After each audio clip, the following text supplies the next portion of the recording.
Yeah. So, how many of you completed that particular assignment which I have given in the previous session?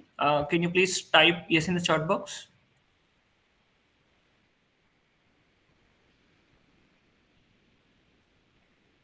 Yes, only a few people completed the assignment.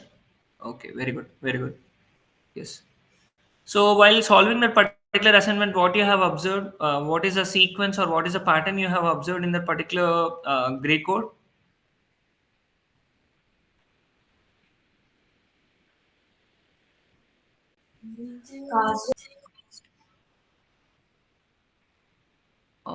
Let me check. Till how many days it's okay. Self complementing. Okay, and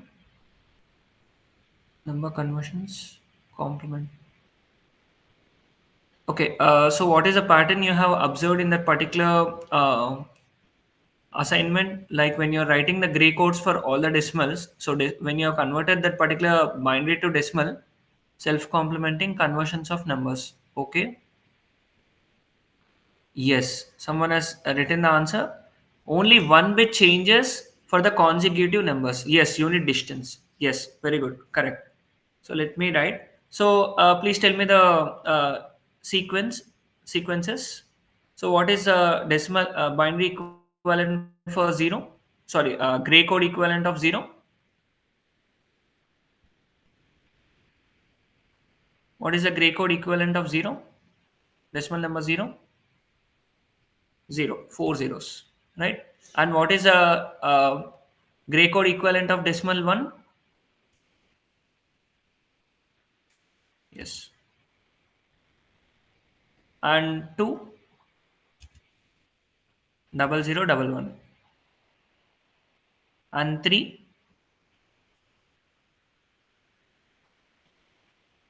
double zero, one zero. And four, zero, double one zero. Okay. Next, five, zero, triple one. Yeah. And followed by 6, 7, 8, 9, 10. So for 6, what is the gray code? What is the gray code for 6? Gray code for 6. Gray code for 6.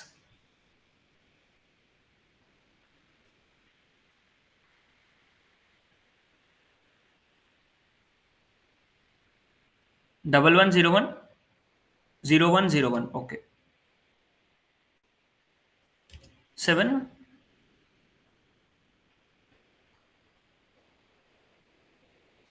0100. Okay. Followed by 8, 1100. And 9, 1101. And 10, 4 ones. Very good. Yeah.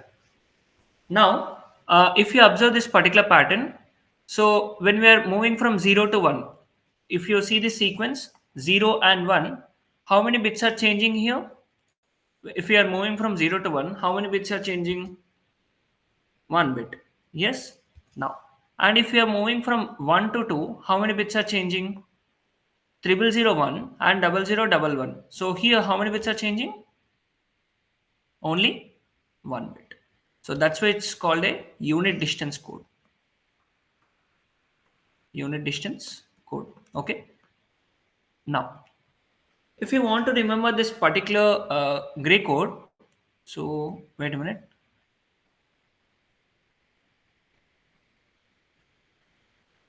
Yeah. So if you want to remember this particular gray code, uh, if you see this particular LSB side, that is a first bit. If you see, leave this particular zero. It is for zero. It is zero only. And if you see, from one and two, it is one and one. Okay, the LSB, and again zero zero, again one one, followed by zero zero, followed by one one. Can you all see this pattern? 1100 1100 11. Can everyone see this particular pattern? Yes. Yes.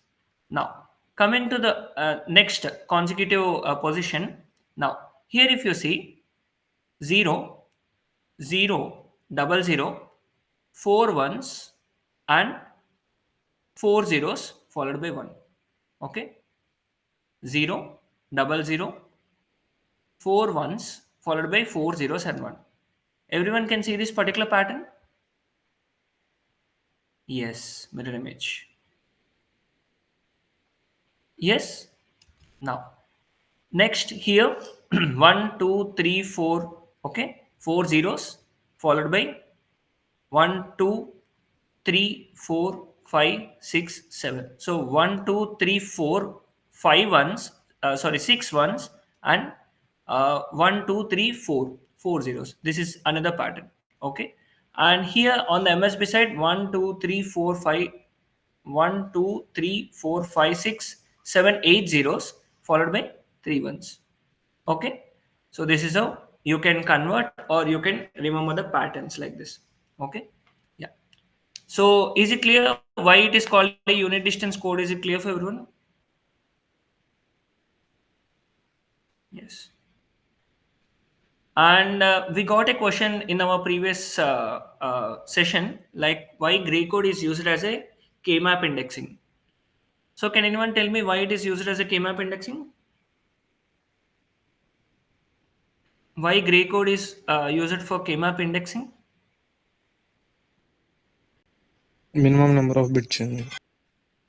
Yes, because when we are writing a K-map, when we are drawing a K-map like this,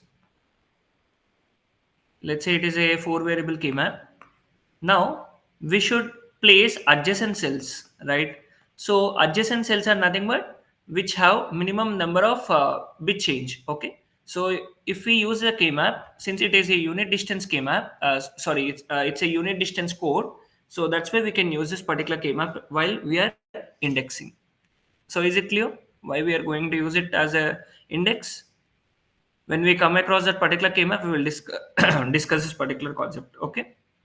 So is it clear? Can we move forward? Yeah. One second. I will tell. So here what we will write 0, 0, 0, 1, 1, 1, 1, 0. Okay. So in this 2, how many bits are changing? How many bits are changing? 1. And here how many bits are changing? 1. And here how many bits are changing? 1. So you can say them as adjacent, right? You can say them as adjacent cells, right? Yes. Okay. Is it clear? Yes. No. So let us start with the De Morgan's theorem in our day 5. So basically this De Morgan's theorem is useful while we are solving the Boolean expressions where we are solving this particular Boolean expressions. So De Morgan's law is stated as a plus b the whole bar, which is nothing but a bar dot b bar, or ab the whole bar, which is nothing but a bar plus b bar. So this is the De Morgan's theorem, or you can say law. Okay. So this is very very important. Please note it or take a screenshot of this particular law. Okay. Now, and after that we will see this principle of duality. So this principle of duality in Boolean algebra states that every Boolean expression or equation remains valid if we replace all AND gate with OR gates and OR with AND operations, and replace zeros with ones and ones with zero. For example, if we want to if we have a function which is a plus b, uh, a plus b dot c. Okay, so how to find the dual of this particular function a plus b dot c? So please convert this and post me in the chat. What is the dual of this particular expression a plus b dot c?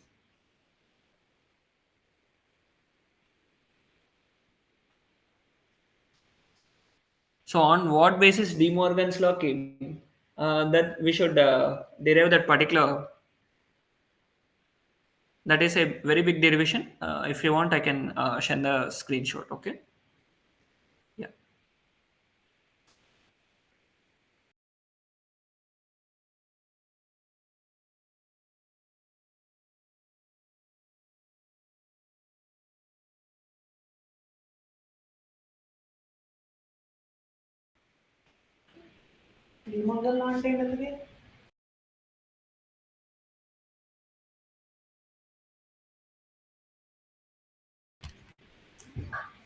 Okay. Yeah. Correct answer.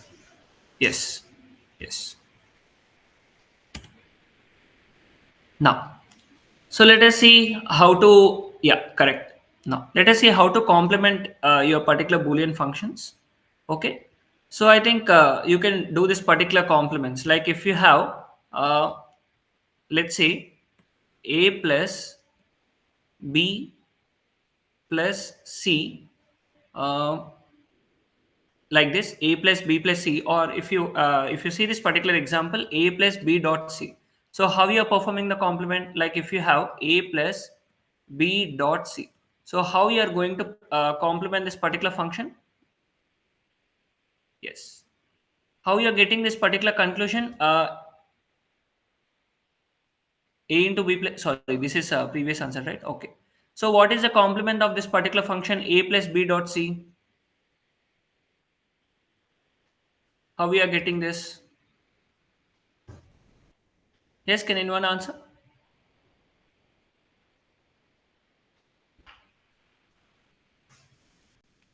By complementing.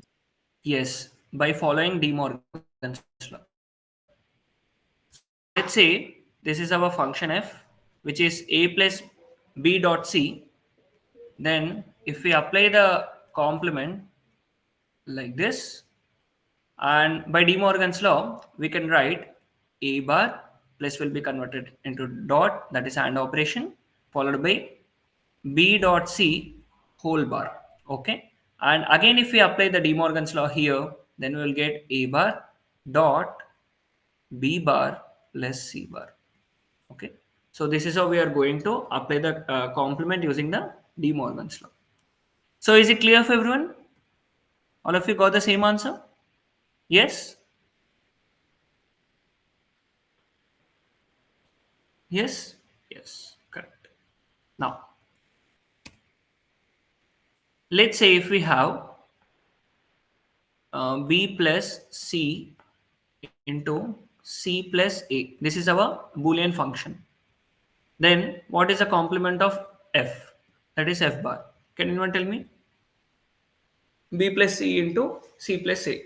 What is the complement of f? BC plus C.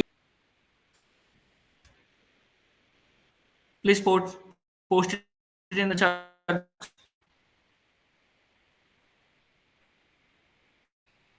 Yes. Yes. Okay. Yeah. Others also please. Yeah. Yes. Very good. Yes. Yes. Yeah. Very good.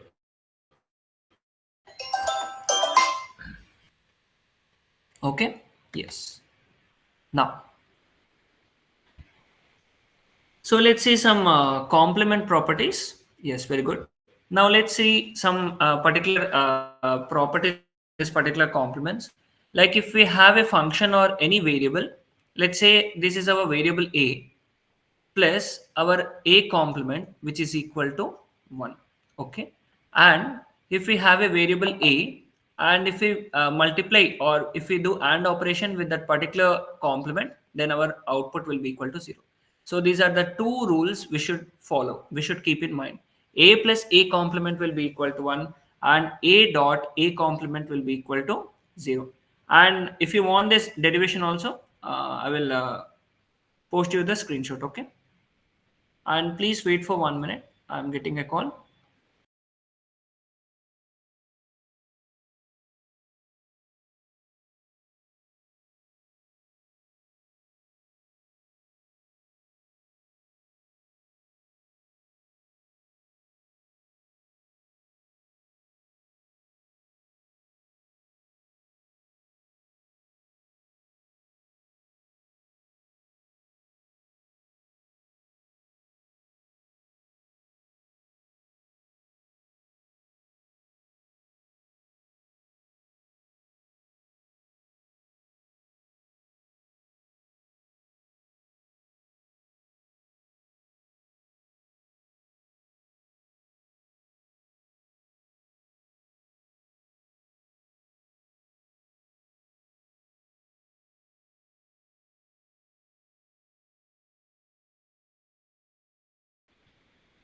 Yeah, I was getting a call. Okay. So is it clear for everyone? The complement properties, is it clear? Can you please confirm me? Yes or no? Whether it is clear or not? Yes?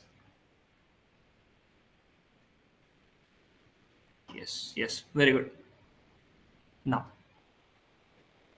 so this was about De Morgan's law and the complement properties and regarding the duality of a particular function. Okay. Now, so let us start with the discussion of basic logic gates. Okay. So I know many of you are aware of this particular logic gates. I know you are very proficient. Okay.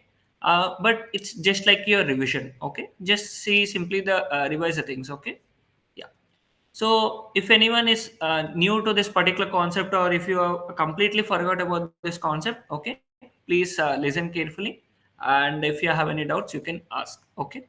Now, so the basic logic gate is AND gate. So the symbol of this particular AND gate is this. It is a two-input AND gate. It is a two-input AND gate where our inputs are A and B, and our output is Y, which is nothing but A dot B.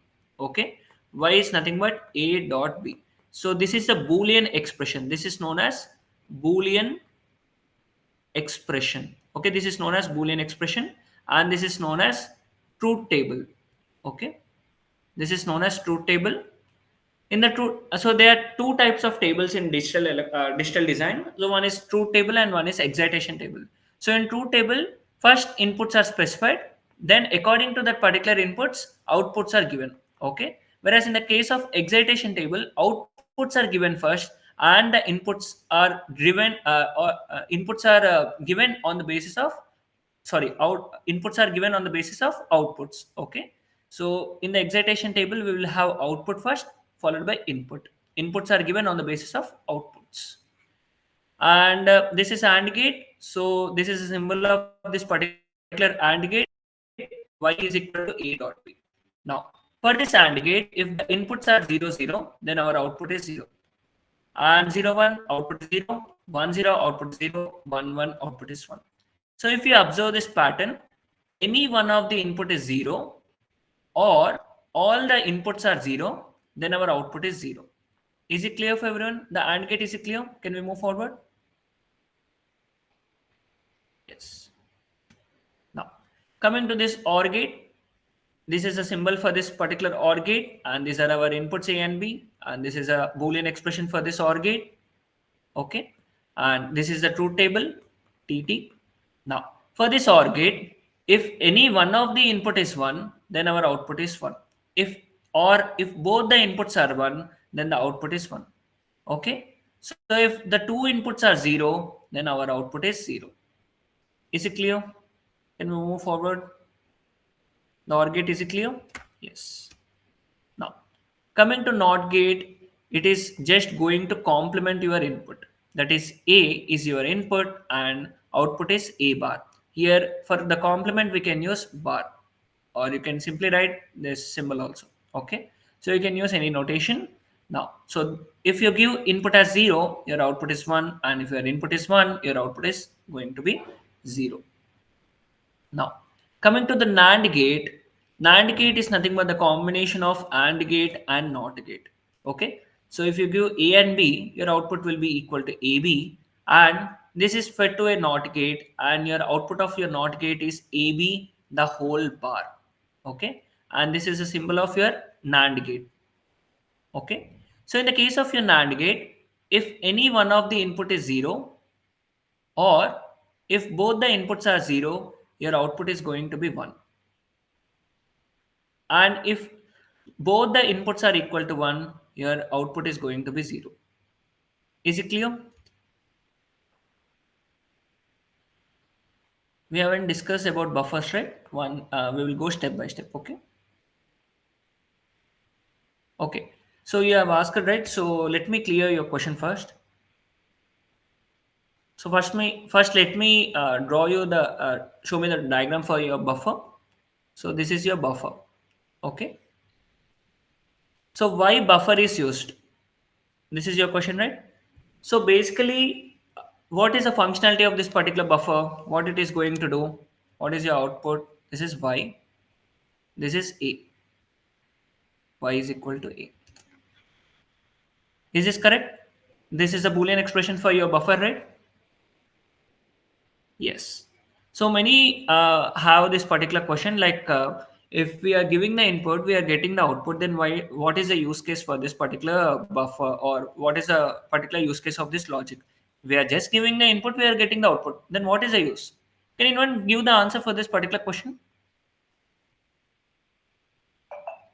If you are simply giving the input and if you are simply getting the output, okay, impedance matching for synchronization, okay. Others, any idea why we are using?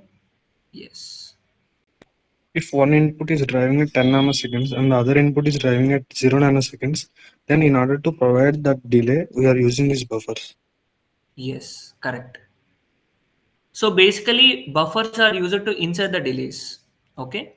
So basically, buffers are used to introduce the delays where we have some requirements. Okay. So one of the requirement is given by someone. Okay, that is one requirement. So in that particular cases, we can use this particular buffers. Okay. I hope you have got your answer, right? Now, coming to NOR gate, it is a combination of OR gate and NOT gate. It is a combination of OR gate and NOT gate. That is, the expression is y is equal to a plus b the whole bar, and these are my inputs, and this is my output. And in the case of NOR gate, if any one of the input is zero, then my output is sorry. If any one of the input is one, then my output is zero. Okay, if any one of the input is one or both the inputs are one, then my output is zero, and if both the inputs are 0 then my output is 1. Okay, this is my NOR gate. So this NAND gate and NOR gate have some other special name. What is this name? Okay, so basically, 1 minute. So first first let them answer this particular question. What is the special name which yeah, universal gates. Okay, so someone has not got the understanding of this buffer topic. So let's say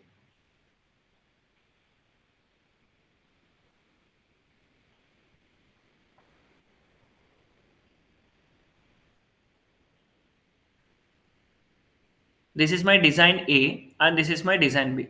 So this design A needs to send some outputs to design B, but not immediately. After some time, like after 5 seconds or 10 seconds, not in seconds also. Actually, it will be in nanosecond and picosecond. Okay, so it will be in nanosecond to picosecond. So if we want to introduce that particular small delay, we can use this particular buffers. Okay, so this particular buffers are used to particularly this buffer is used to introduce the delays. Okay, is it clear?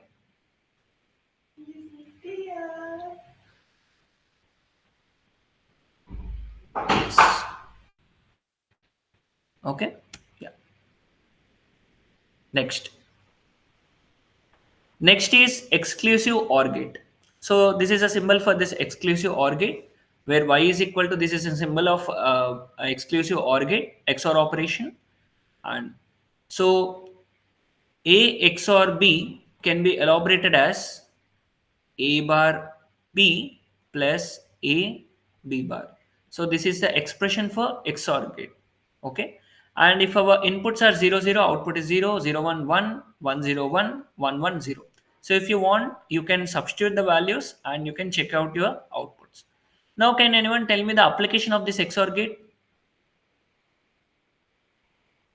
By seeing this truth table, you can get it. Odd parity detector and even parity generator.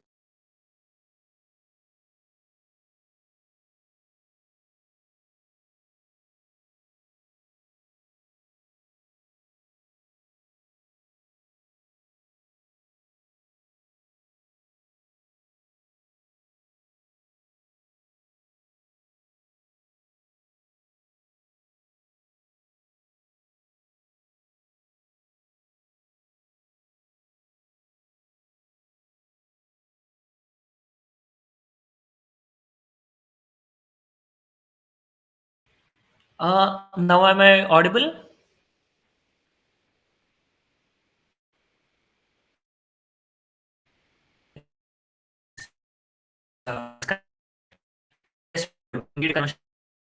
By seeing this table, what can you conclude? Odd detector. Yes, very good, very good. Yes, we use this particular XOR gate parity generation, parity detection. Okay. Basically, if you see this particular truth table, if the two inputs are equal to zero, if this particular two inputs are equal to zero, what is the output we are getting? We are getting zero. But if the inputs are different, if the inputs are different, then we are getting output as one. But if the inputs are same, then we are getting as zero.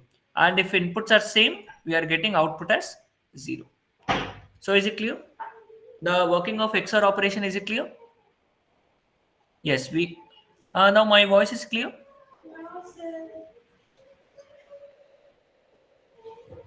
Is it clear?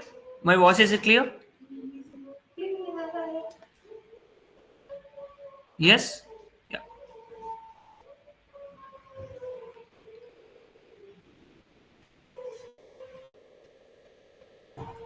Yes. Very good. Now, coming to this XNOR gate, if we connect a NOT gate serially with this particular XOR gate, we will come this. We can build this particular XNOR gate, and it is reversed to the particular XOR gate. If you see the truth table, if the inputs are 0 0, then our output is 1, and if it is 0 1 and 1 0, our outputs are 0, and if the inputs are 1 1, my output is equal to 1. Now, can you give me the application from this particular truth table? Can you draw any conclusions from this truth table? What may be the application of this XNOR gate? Even parity detector, odd parity generator. Yes. Yes. Okay. Equality detector, even parity detector. Yes. Very good. Okay, others, only few responses. Only few responses in the chart.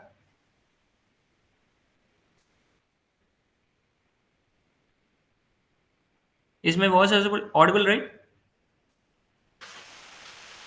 Yes. Yes. Okay.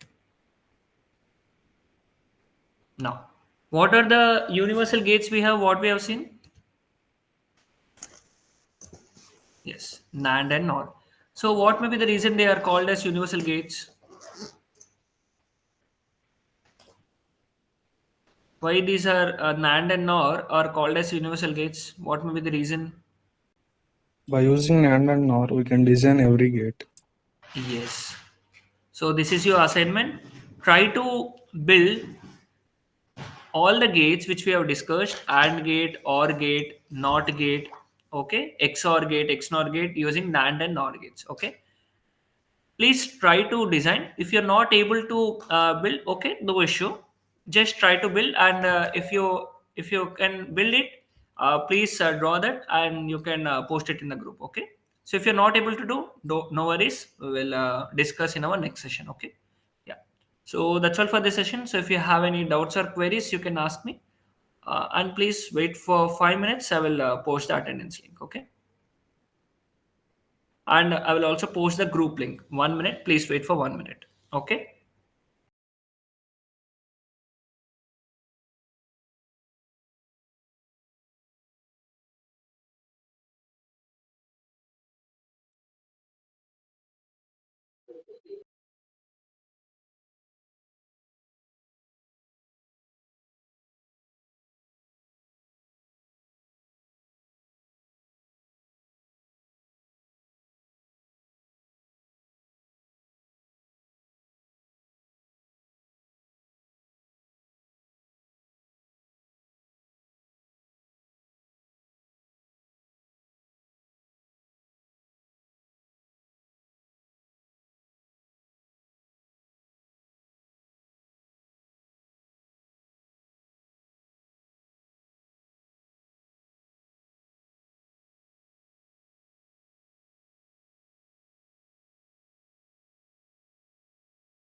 Uh, 1 minute.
Yeah, I've sent the attendance link, and 1 minute I will send the group link also.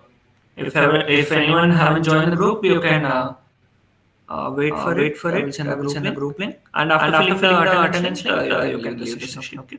Thank you.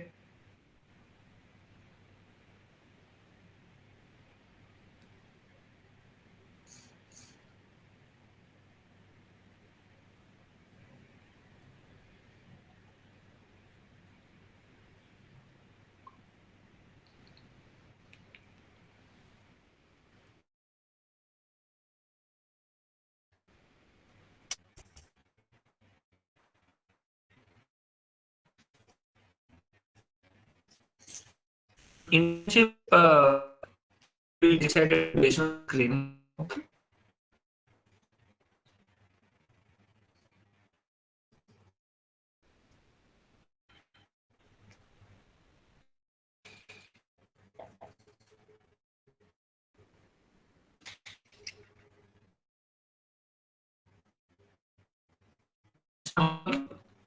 Is others